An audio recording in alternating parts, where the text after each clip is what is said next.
Hello and welcome to the Pinnacle Mindset Show. I hope that you guys are all staying safe. And today we have the incredible Rebekah Wilson on the show. Welcome, Rebekah. Thank you very much.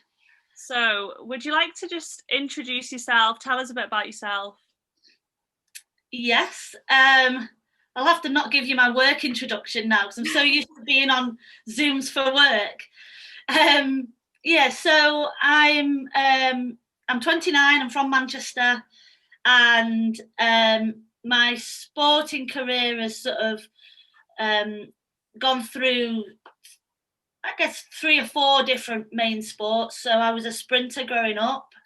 Quickly realised I was pretty fast. I was beating the lads in the playground kind of thing.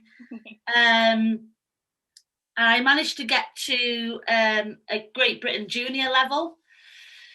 And then my coach was very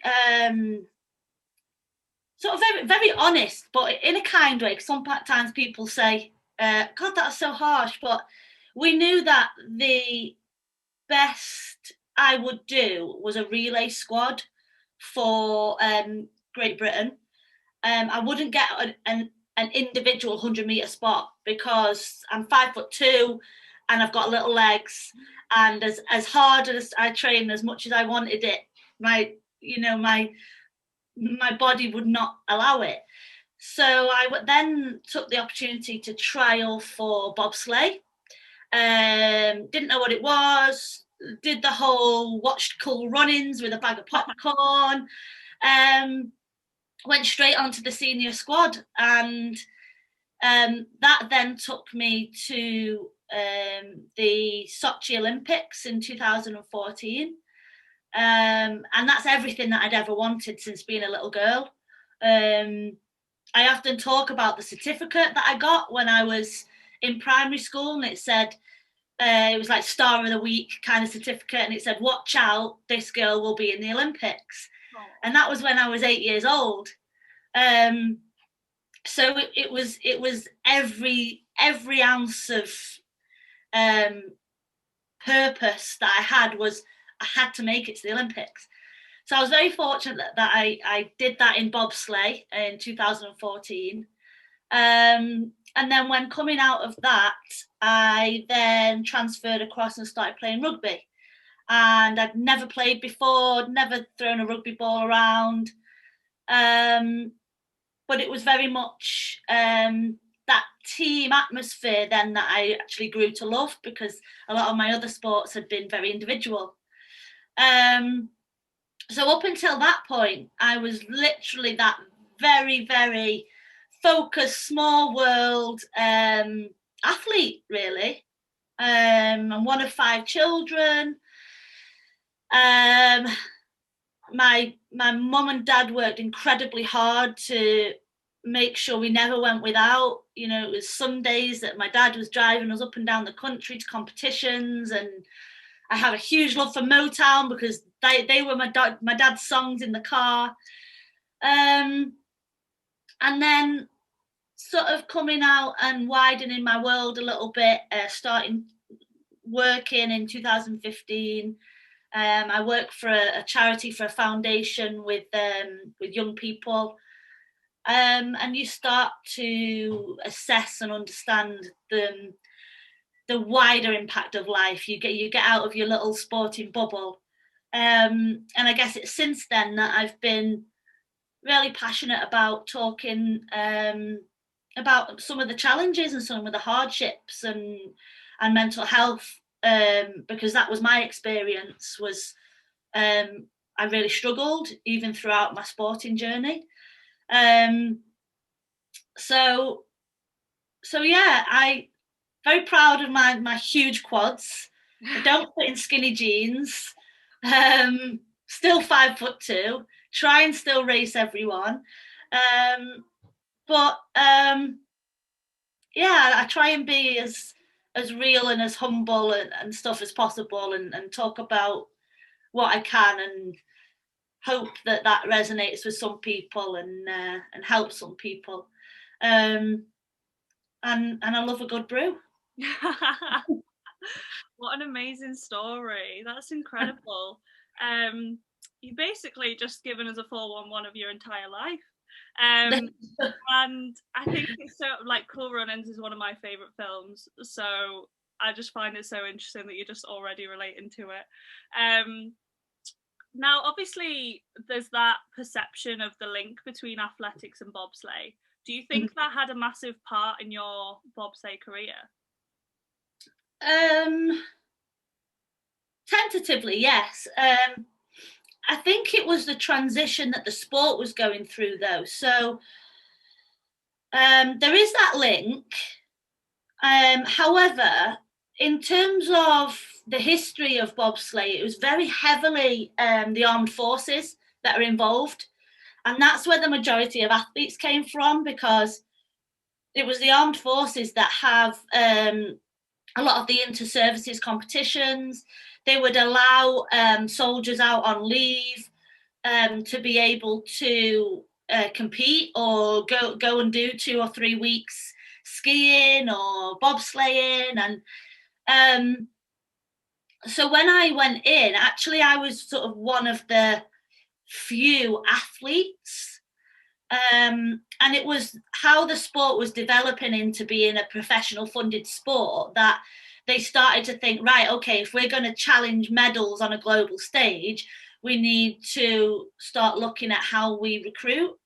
So it was a phone call now by my now best friend, inviting me to go down and say, what they did was, I think, looked at the rankings and took the top 10 girls in the country for 100 meters and invited them down. So absolutely, you've got to be quick, you've got to be powerful, you've got to be fast. Athletics, cool runnings, all of that. But it's only been probably in the past 10 years that it's become more of a professional sport. And it's still heavily influenced by the armed forces. A majority of our coaches are have been in the army, have been in the navy, RAF, etc., etc. So, wow, that's so amazing! I didn't know that. Every day's a school day. It is at the moment on Zoom. Oh no. So I'm interested. How is it going from a very summer sport to a winter sport? Is there a challenge with that? I mean, we don't get much snow in this country generally. I mean, we've had a bit recently, but it's cold. I think when you sort of isolate what it is that you're doing, it still makes sense to your body. Mm-hmm. You still have to be in the gym, running fast, pushing heavy things. So the majority of my training didn't change. I mean, I did the run up to the Olympics was I trained in Runcorn on the side of a dual carriageway, pushing a prowler sled. My coach went and got a gardening trolley from home base, stuck some handles on it, fixed the wheels, and then we put weights on it, and that's what I pushed in a car park. You know, it was as raw as that. So in terms of the training side, it was very basic, because it was more the physicality that you needed to do the sport. And then when it came to sort of going across to Europe and America, Canada, you're absolutely right. There's no track in this country. The only facility we have is at Bath University, and there's a push track, which is like a running track material, and the bobsleigh is on wheels, and you can run, push, jump in, and practice. You start. But if you want to do anything on the ice, on the snow, you've got to go abroad. So yeah, the only difference really was that you had to get used to early mornings. It was gorgeous though, sun out, you know, it's those typical pictures of the Alps and all that, with the snow and the sun. You got used to loving leggings because you wear like 4 pairs a day. Football socks up to your knees, keep your calves warm. a good gilet and a hat, and fashion wasn't a thing at all. Like, I look back now and I think, oh my God, they were a horrendously outrageous pair of leggings that I just walked around in. But yeah, the transition wasn't that difficult. When I look back at it now, I wish I could go back to some of the places now, because they were gorgeous, but I just sort of stayed in the hotels of the world for a week and then you moved on. So you didn't get to see much. But yeah, the physical transition wasn't too difficult, really, because it was just all about your physicality. You just had to get used to warming up in a car park and pushing a sled in a side of a dual carriageway, and you just had to. And I think we did box jumps on the side of like a grit box, and you just had to make it work. Nothing was fancy, nothing was purpose built. 10 points for creativity. Yeah, exactly. I find it amazing, really, when you think about how athletics is and how much purpose built, like how much science goes into it compared to training in a car park. Yeah, and it just shows, really, like, all of these box jump stuff that cost 500-600 quid for this box, and we were jumping on top of a grit box or up steps. We'd use the lines on a netball court that we'd turn up at a place and go, oh, look at that, that's good, there's a netball court over there, we can run on that. And there's certainly, we're very quick nowadays to think that we need everything and we need it all purpose built, and yeah, okay, it's nice, but your body doesn't know where you are. Your body's responding to the training you're doing.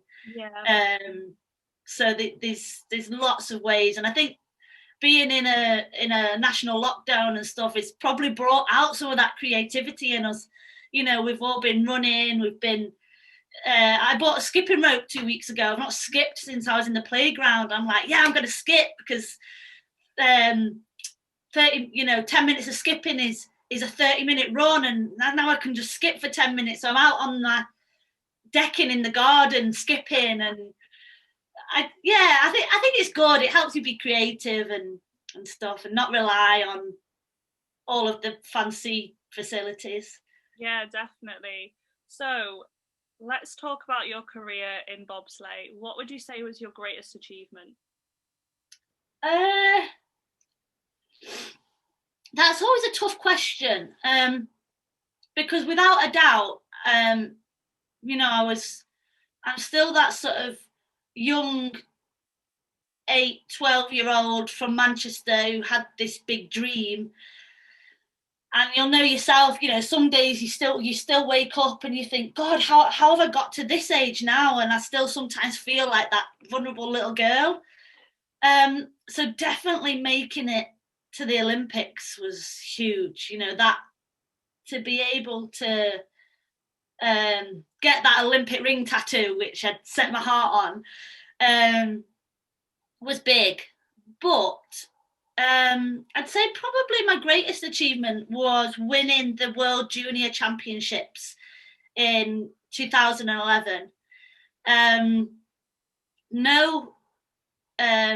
No British pair had ever won the World Junior Championships, male or female.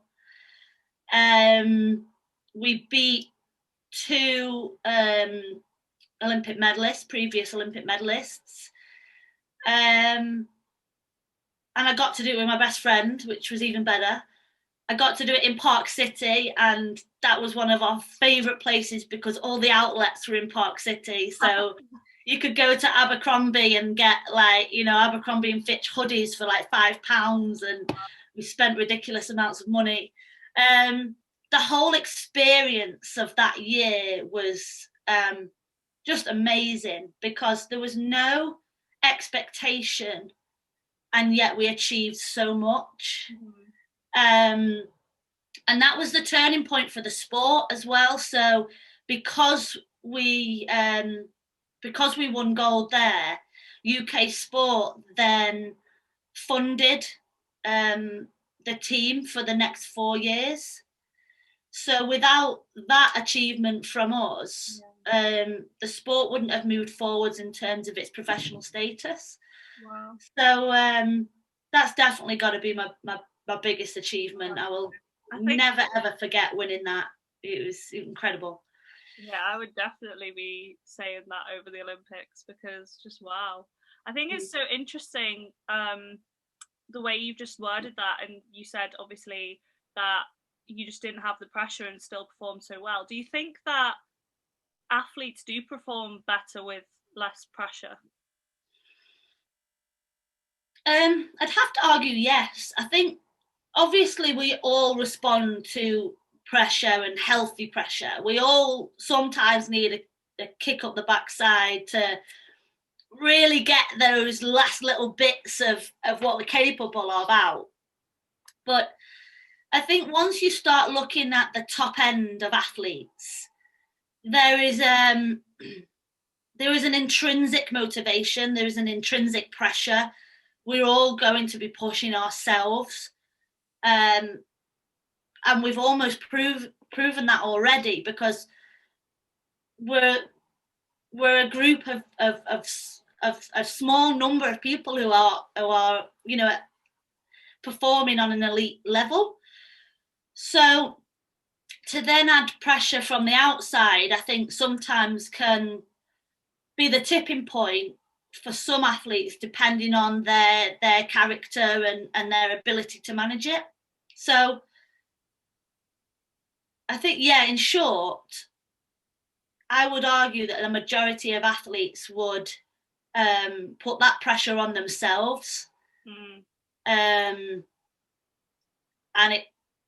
less pressure could actually, we see it all the time with someone that comes out of nowhere and wins, and the underdog. We talk about the underdog all the time, and they're sometimes the greatest stories, because we're like, oh wow, look, they've come from nothing and they've achieved such great achievements. And I think that is because they've been focused on themselves, they've put the pressure on themselves, and without that external pressure, they've just been able to get the job done that they were there to do, rather than all the politics of everyone else trying to put things on your shoulders. So I'd have to argue yes for that one. Interesting. I think it's just so interesting how and we'll probably come on to it in a little while, but obviously when I was doing my research for this episode, there was the BBC article about you coming out about your self-harm, and at the bottom there was actually a clip, and it was the sports director basically talking about how elite athletes have so much pressure. But I think that we forget that it's not just elite athletes, it's not just the people who are like at the top level, it's also people who are in the middle working towards that. And I think that it's so interesting what you are saying about the pressure that athletes put on themselves, because I know from personal experience how much like athletes do put pressure on themselves. Moving on from your greatest achievement, what would you say was your biggest challenge?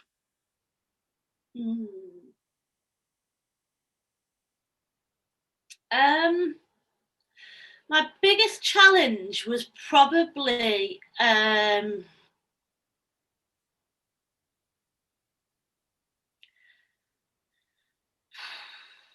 that's a tough one. I'd probably say it was trying to deal with the thought that I might not make it, and I guess it links in with what you've just said with the athletes that are still trying to find their way a little bit.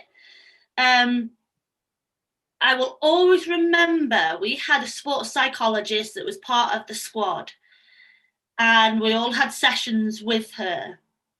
And she said to me, what's going to happen if you don't make the Olympic team? And I was like, she has just said the most offensive sentence to me. Like, what do you mean if I don't make the team? Because that was everything.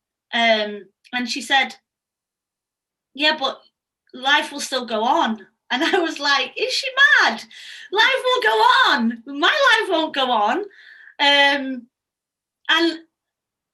it was a little bit like, she was like, yeah, but your family's still going to be here. You're still going to sit around the table next Christmas. Life will still go on. People will still go to work. People will come home. And I was like, rah, this woman just doesn't get it. Like, and I think it was trying to keep a almost that persona that you had to be performing all of the time, and that was exhausting, because if you dropped off, if you didn't train one day, if you highlighted a weakness to, you know, your direct rival, they then had one up on you. And especially in bobsleigh, you share a room. So generally how it works with the teams, you have your driver and then two brakemen or brakewomen. So we had Paula as our driver, and then there's always two athletes, and that then was the GB1 team. And so that the driver didn't favour one or the other in terms of their push athlete, the push athletes shared a room together. So you're sharing a room with your direct rival. Wow. And you're sharing a room with the person that you're competing against to get that one spot on the team for either a World Cup, World Championships, Olympic Games. And it was everything. So it was like what time you went to bed, and it was what you did in your downtime. It was what you talked about. It was... you couldn't lie in bed at night and cry or think that, God, today was really hard, because you didn't want to expose that to the person that you were against. Yeah. So that was probably the hardest thing. It was trying to like stay at that level whilst being in an environment that just didn't let you kind of breathe. That was the hardest thing. Yeah, I can imagine. That sounds so challenging. I don't even know what I think I would do. Like, it's so hard to even imagine, because it's the same as when professional athletes announce that they've either been injured or that they've struggled mentally. It's always after, it's never during. And I think that is because people are so not wanting their rival or competitor to even know until after. Yeah. Like, you see so many athletes are coming out about mental health after they've retired, and that's amazing, but it's always after they've retired. And I think that's so interesting, the way that sport culture has grown. Would you agree with that? 100%. Because why we're still fighting a little bit of a stigma, and I think we've moved on, God, heaps and bounds. You know, we know that anyone that suffers with their mental health or a mental illness, it's not weak at all. And we are fighting that stigma. But why would you expose that to your direct competitor? Yeah. You know, it's tough. And the amount of times I walked around a big underground car park in a Canadian hotel, like on the phone to my mum, crying my eyes out, and it was the only space of respite that I had. You know, I never thought about my mum at that time. I was so sort of thinking about myself. She must have dreaded answering the phone to me when I was away, because you regress into that, you know, pick up the phone to cry to mum. Yeah. And bless her, you know, she went through that journey with me 10 times or more, you know. Yeah, I think like it must be so hard on parents as well. Like I think we forget about the parents that have dragged them to morning training. Like the amount of half full mornings my parents did. And like Yeah. it's so people forget it. Like Yeah. people don't think about how much parents actually do. So if you're a parent listening, thank you. Yeah, big time. It's so it's just kind of expected, isn't it? And Oh it's, yeah. oh well, that's my job, and you know, but and not every athlete, or I mean, we're talking about athletes in this instance, but obviously there's so many other areas of commitment in the world that people will have put time to, but it's it just shows that this is a big thing in the work I do now with young people. Is a lot of the young people I work with don't have that parental backing, and they don't have someone getting them up to get them to training or driving them around. You know, I've got young athletes that walk an hour to get to my session. They bike everywhere because they don't have a car, and that isn't me thinking, oh, they don't have a car, or looking down on them in any way. It's not that. It is just shows that I think that level of sort of, again, it is commitment, isn't it? It's that level of commitment that goes unnoticed a little bit, and how some of us have a head start, Yeah, without even knowing about it. yeah, for sure. Yeah. Totally agree with you on that one. So briefly, you touched on what I like to refer as the athlete identity crisis. Um, Athletes seem to have a massive struggle with their identity, and obviously, it's massively put into the sport that they do. Do you think sport could ever move away from that? Um. Quite a tricky question.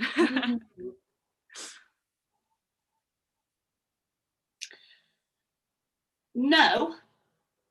And the reason I'm going to sort of just straight out answer with no is that I've talked a lot about this in the past, and you do define yourself by your athletic ability, and I think we are making some way in terms of ensuring that when athletes retire, or if they are younger athletes, that they are part of academies or anything like that, that they still do their college or think about careers. And I think we've progressed in that sense, that we are doing more of that. But I think psychologically, yes, you might be able to provide a qualification for someone alongside them doing their sport, but if you are a aspiring athlete, psychologically you're still going to be focused on that ability and that those traits that you have to become an athlete. Yeah. Because at the time, the other side of it doesn't hold as much importance for you. Yeah. So I'd have to say that I don't think we'll get away from it anytime soon. I think we're, in terms of the stigma and the mental health input, it's very varied. You know, yes, we talk about it a lot, but it will definitely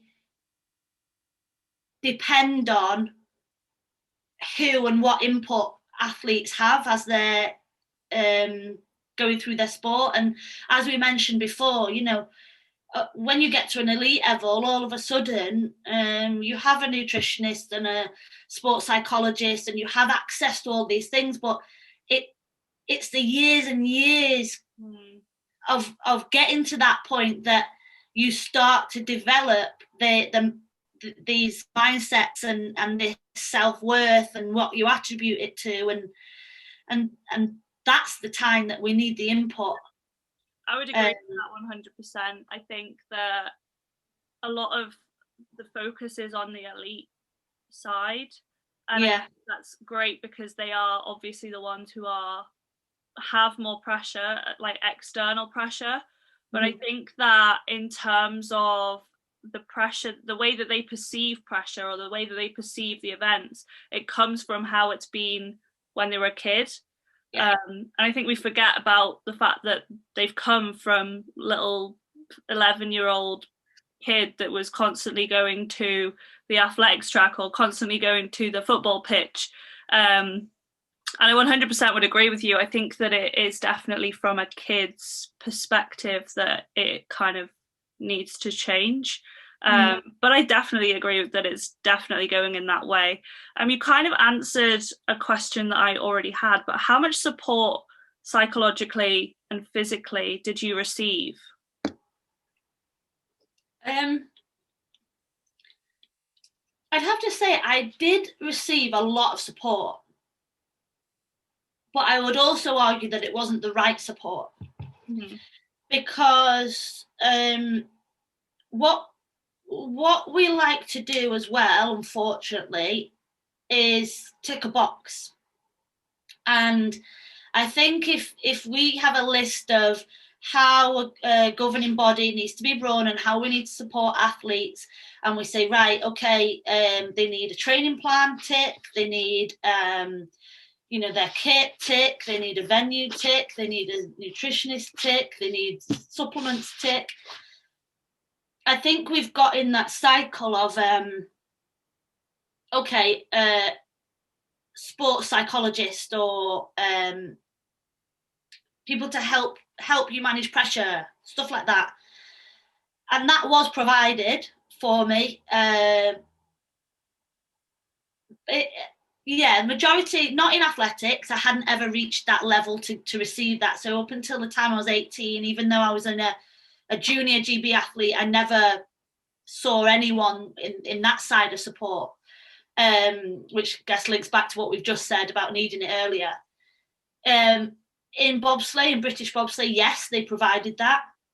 But actually, I remember quite quickly one of the sports psychologists saying, I can't help this girl because it's nothing to do with the sport that she needs support on.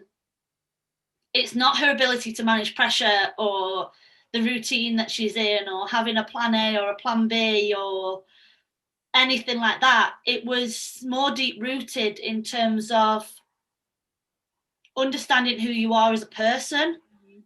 And I think we like to focus on the environment we're in, i.e. you're in sport, you're an athlete, so let's focus on how you manage that environment. But that, for me, is like judging a book by its cover kind of thing. And there's all these pages inside that we're a human being, we're vulnerable, we are trying to find our way in a big, vast world. And and I think that's where we haven't got to the core of supporting people, athletes, because we're judging people by the environment that they're in rather than you're a human being, let's break things down and let's build you up, because we will have all, it's counselling kind of, really, I think. And I don't mean that in a sense of you have to have had this really adverse experience and we'll help you get through it. No, it's more our lives. Everybody has a different path. You can grow up in the same house as someone, be the same child, the same son or daughter and stuff, but still have a different experience and a different path. And we all have things that shape who we are. And some of those will be positive, but some of those will be negative, depending on what stage we're at when things happened. And that's what's going to shape who we are and how we respond to things. And it's breaking down all of that, really, and looking at the person rather than the environment. But that's a very, very big job for a governing body, or to try and look at everybody as an individual. And I think that's why it's still a challenge, because it's time and it costs, and it's very difficult to be able to give everybody everything they need. Is very difficult.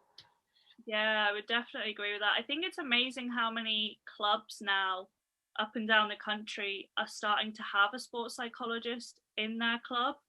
But then it obviously comes down to, is that the club's responsibility or the governing body's responsibility? And I think just what you said there, it's definitely such a difficult balance to try and find. But yeah, like, it's so interesting the fact that you have said so much about the pressure, and obviously you did struggle mentally with the pressure, and it's very interesting the way that that kind of appeared and handled. So yeah, would you like to talk more about that? Yeah, so I think the majority of the challenge was when I was in bobsleigh, and as I alluded to before, with having to sort of share a room with your direct rival and constantly be performing, you kind of, when you're an athlete, well, I refer to being an athlete because that's my experience, but I think anyone else listening to this podcast, everyone will have their own identity that they link themselves to. Yeah. And to be able to keep that going, I felt like I didn't have an outlet, because I had to reach the Olympics. End of. It wasn't an option not to make it. And I think that sort of potentially goes across everyday life as well, that, you know, people have to make deadlines, or they need that promotion, they need that money, they need to provide for their family. And when there is no give or no outlet from having to perform, that's when everything builds up. And I talk to my kids now. I always say my kids, and people think I must have like 50 kids, the young people that I work with. And the analogy I use is this sort of stress bucket. And if your body was a bucket, and we're going to write down all these different things and start filling up this bucket, if there is no hole in the bottom, no tap, nothing letting it out, it's going to build up and overflow. And that's our body. And we've started to hear all the time now about, you know, mindfulness and meditating and having time for yourself, coming off social media. We're starting to talk about little ways to sort of reduce that pressure, but that wasn't anything that was talked about when I was an athlete.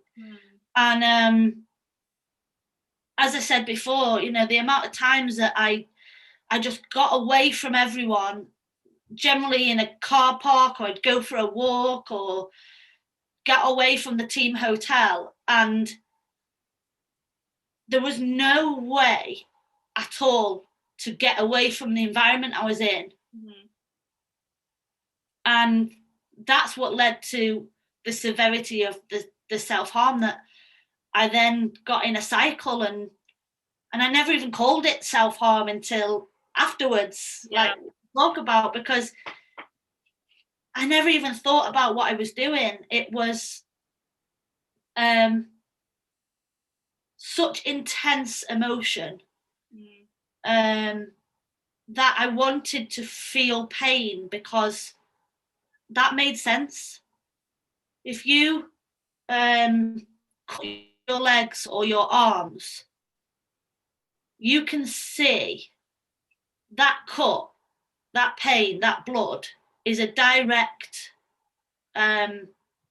outcome to what you've just done. Yeah.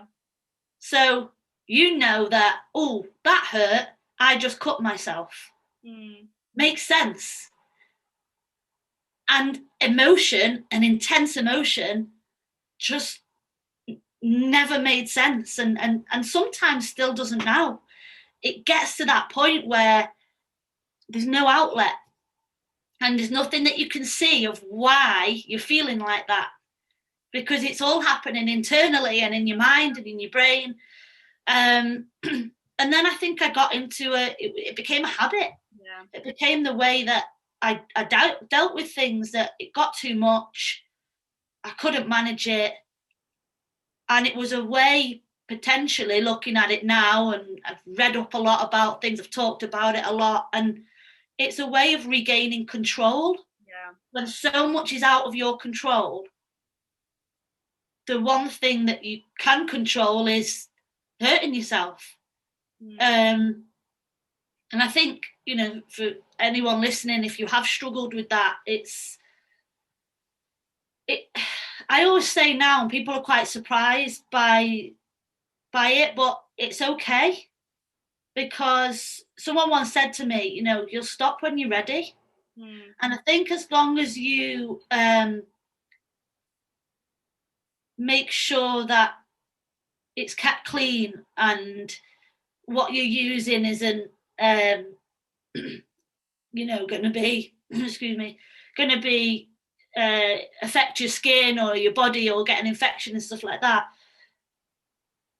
there's a reason why this is happening, and to try and just stop doing that or to judge someone for that isn't going to help at that time. Yeah. But yeah, my two main things, so I did cut a lot, and banged my head, which I guess makes sense now, because if you've got so much going on and you just cannot manage it and it's all in your head, it makes sense that you'd bang your head. Yeah. But when you know you think about it, and it's something that I haven't talked about a lot, because it sounds silly to talk about it, but I'd go to the point of, you know, I was dizzy, I had concussion, almost knocked myself out because I literally had whacked my head against a brick wall to feel something, and because I was so frustrated that I was feeling that way. Yeah. And I didn't share it with anyone. I didn't let anyone know or see it, because I still had to try and make it to the Olympics. And I didn't want them to put me on a plane home and say, oh, you're not well or you're not able to do your sport, because I could get up the next day and my quads were fine and I'd push that sled and I'd push it fast. Yeah. You know, it didn't change my physical ability. But for a lot of the time, I was not a well girl at all. Yeah. And so when you transitioned out of bobsleigh, did that help, or did you have like a bit of a struggle? Because obviously you just said your identity was very much in that. How was that transition out of the sport? Initially, it was horrendous, because I attributed everything about myself to my physical ability. So being able to you know, be 0.01 faster than someone else, and be strong and be fit and be fast. And sport gives you that instant feedback.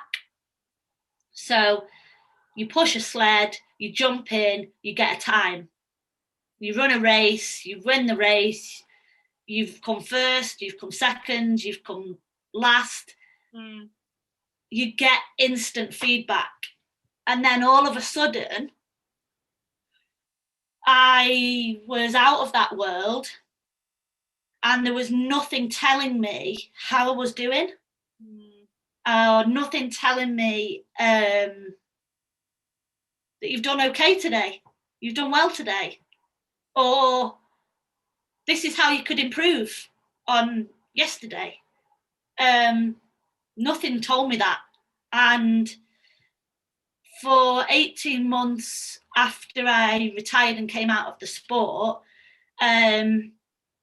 the British Athlete Commission, a young man, I said young man, I'm being very kind there, he's not a young man at all. He'll probably listen to this and laugh now. I met the right person at the right time, and he led on the British Athlete Commission, and he funded 18 months of counselling and support through the Priory, which is a private mental health hospital. So I was there every single week for 18 months. And a lot of that was the transition of me trying to see myself as Bex and not Bex bobsleigh or Bex the athlete. And it within that time as well, I came out as being gay. Mm-hmm. And so it helped in that transition as well, in that process, because for so long I didn't even think about my sexuality, because that was, you know, who I was or wasn't attracted to, or a relationship was not in my mind, because that held no bearing on getting to the Olympics, you know. Yeah. And then all of a sudden you're in the real world, you've got to get a job, you need money, you want companionship, you don't have a teammate that you're sharing a room with anymore, you're going to bed alone with all these thoughts and feelings, and then you start to think about relationships and who you are and what you want out of life. And it was such a minefield of kind of exploring the world, because my world was tiny, you know.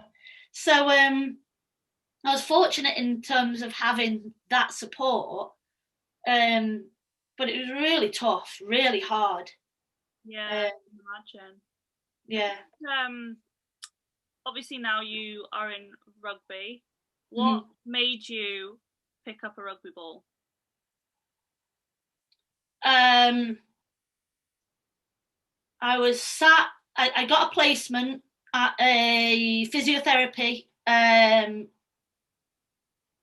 company. They supported me before the Olympics. They funded all my treatment. And they gave me a 6-month placement to work with them after the games. And we sat round, everyone wrote a sport on a piece of paper, folded it up and put it in a cup. I took out a piece of paper and it said rugby. And that's why I started playing rugby. I love it. So, yeah, literally that. It was like, right, okay, what can Bex do next? That's amazing. And we all wrote something, and I pulled out rugby. So not long after that, my dad drove me down to England Rugby Union Sevens trials. So they were doing a huge, trialing for getting the Sevens program up and running, and looking at athletes transitioning across from different sports. And I remember going down to that and thinking, what on earth am I doing? Like, again, my dad sat there all day while I trialled. Bless him. And they said, physically, you're heads and shoulders above everyone else, understandably. You need to join a club and start catching and passing a ball. You need to get your skills up and stuff. And so I did. I joined my first rugby union team, Waterloo. Travelled an hour and a half 3 times a week. Played in the Premiership for a couple of years, and then I transferred across to rugby league. So I went to the dark side or the better side, whoever's listening, and went to trial for Warrington. Warrington rugby league team, went to trial for them, and I just fell in love with that squad. That's where I am now with Warrington Wolves women's team. The culture that they have and the leadership team there are just spot on. And I always talk about people. I'm fascinated by people. I love people. And the mix of people there, they're so down to earth, and they've created the environment that I've always wanted and needed, and that kind of nurturing, it's about you first environment, and they've done really well with that. So I'm hoping that I'm not going touching all the wood that I can see now, that this is going to be my team now until I retire from sport. I mean, that sounds like a dirty word right now. I think I'll be that 100-year-old woman on YouTube still running a race for sure. I don't think I'll ever be able to let it go. But the culture that Warrington have created is just fantastic.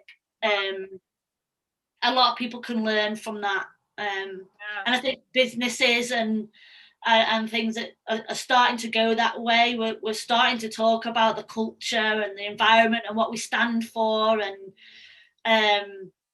as we strive for a diverse world and an equal world, we're talking all the time about what people stand for, and it's not defined by the colour of your skin, your religion, your sexuality. And I think because we're moving that way in the world, the one thing that actually links every human being together is the qualities and the morals that they stand for. And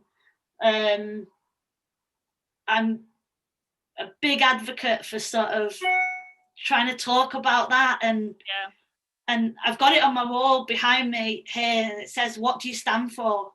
And it's a question I ask a lot of people. What do you live your life for? What is it that makes you, or and I think if we can talk about that more, we're going to get the culture right more, and we're going to get away from those tick box exercises and this rat race that we're living in. Everyone wants to go and work in another country because the British just don't know how to put their laptop down and finish work at 5 o'clock, and tomorrow we'll wait. Your work will wait. Yeah. Well, wow.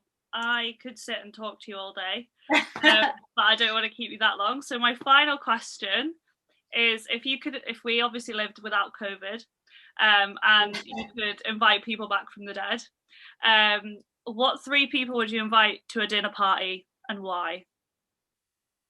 Do I have to bring them back from the dead? Well, you don't have to.